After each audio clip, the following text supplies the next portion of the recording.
places life might be hiding on the red planet. There are Mars's tremendous volcanoes, some of them 6 times larger than those on Earth. Astrobiologist Penny Boston studies the caves, called lava tubes, left over after volcanic lava has dissipated. Not long ago, we assumed caves like these were devoid of life. They get no sunlight, and no sunlight means no photosynthesis. But in lava tubes outside Albuquerque, New Mexico, Boston has found evidence of extreme life. Because we know Mars has many, many lava tubes. And so here we have the opportunity to see how these formed and also to look at the life that inhabits them.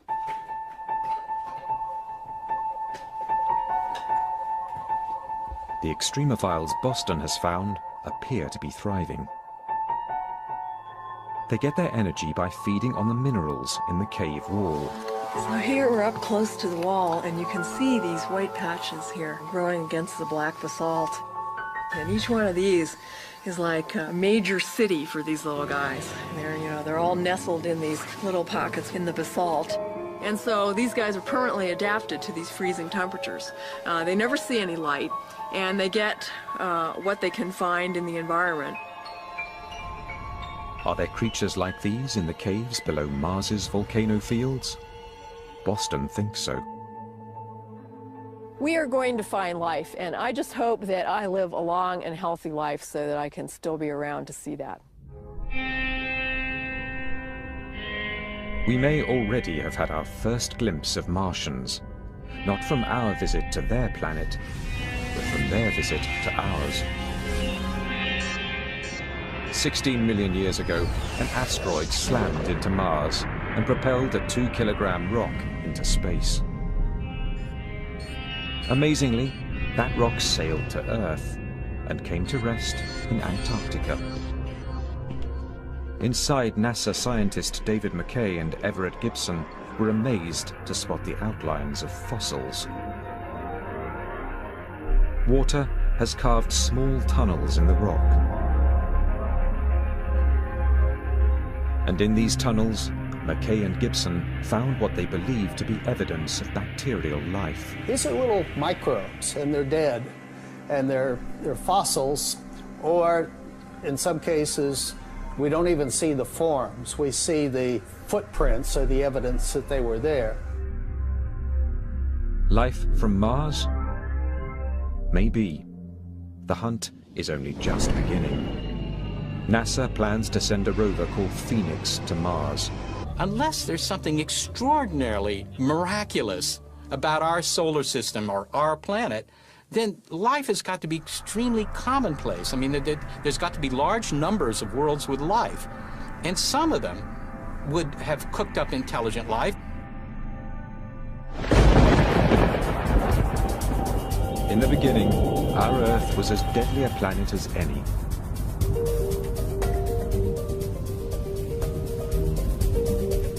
Over the first billion years of Earth's existence, cosmic debris pummeled it mercilessly. The impacts turned its surface into a broiling, seething inferno where life was impossible.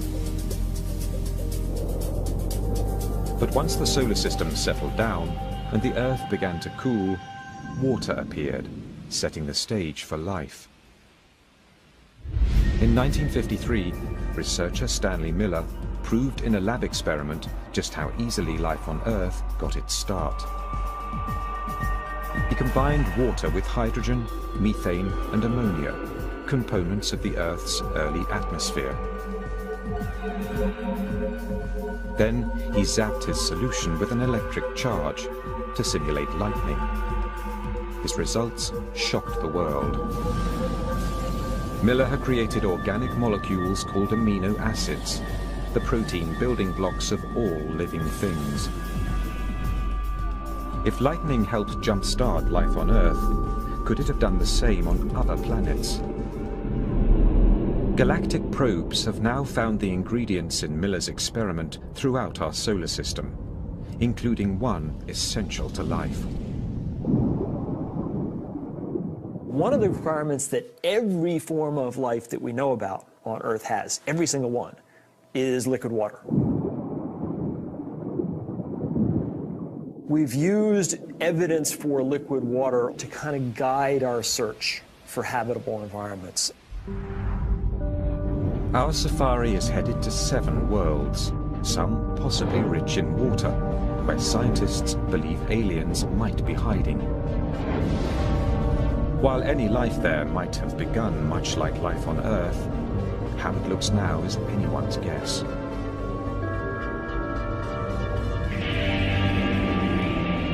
We begin in the world that has always fired our imaginations, the planet right next door, Mars. Of all the planets where we've looked for life, it's the one we've studied most. The scientist who may get the first look at Martians, if they're found, is Steve Squires, principal investigator for NASA's Mars rovers. Mars has always had, among all the planets, I think, a special fascination for humans. For a very long time, we've known enough about Mars to know that it is probably the most Earth-like.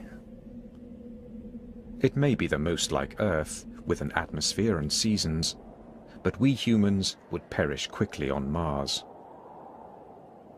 Its air is thin, 40 times thinner than the air at the top of Mount Everest. And it sits in a bad neighborhood of our minority of the population. For example, if you show people a photograph which is actually being computer generated of them from their childhood going on a balloon ride, and this photograph is in with lots of photographs from things in their childhood which really did take place, a sizable minority will actually quite happily tell you about the time they went up in a hot air balloon when they were 6, even though that event never actually took place. We do know that we're all potentially prone to these false memories, much more so than we would ever have once guessed. False memory syndrome is based on the idea that memory is faulty. And memory is faulty. Obviously, I'm living proof that memory is faulty the older I get. The fact is, though, that memory is not so faulty that people are going to forget entire events. They might get details wrong. They might get their chronology out of order a little bit.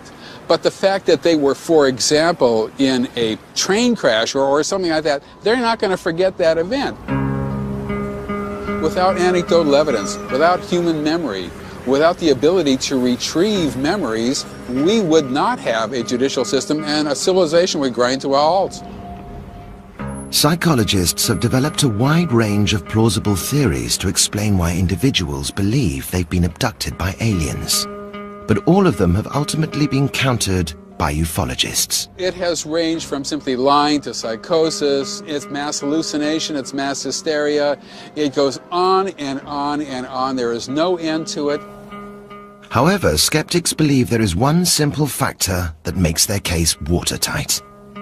As a scientist, I'm interested in the question of whether or not there is anything happening here in terms of objective reality.